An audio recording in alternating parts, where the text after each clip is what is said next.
The defense is wrong. Are you sure? I'm positive. How could you be so sure? Because there is no way that these tire marks were made by a 64 Buick Skylark. These marks were made by a 1963 Pontiac Tempest. Objection, Your Honor. Can we clarify to the court whether the witness is stating opinion or fact? This is your opinion? It's a fact. I find it hard to believe that this kind of information could be ascertained simply by looking at a picture. Would you like me to explain? I would love to hear this. So would I. The car that made these two equal-length tire marks had positraction. You can't make those marks without positraction, which was not available on the 64 Buick Skylark. And why not?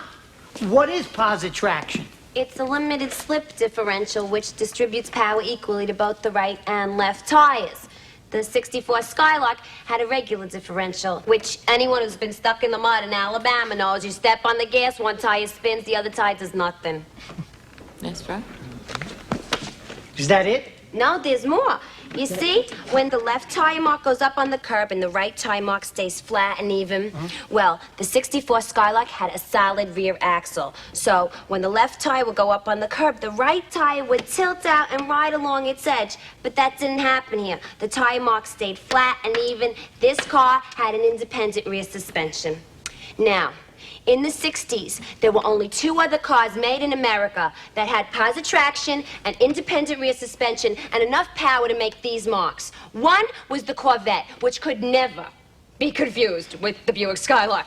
The other had the same body length, height, width, weight, wheelbase, and wheel track as the 64 Skylark, and that was the 1963 Pontiac Tempest. And because both cars were made by GM, were both cars available in metallic mint green paint?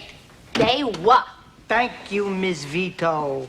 No more questions. Thank you very, very much. You've been a lovely, lovely witness.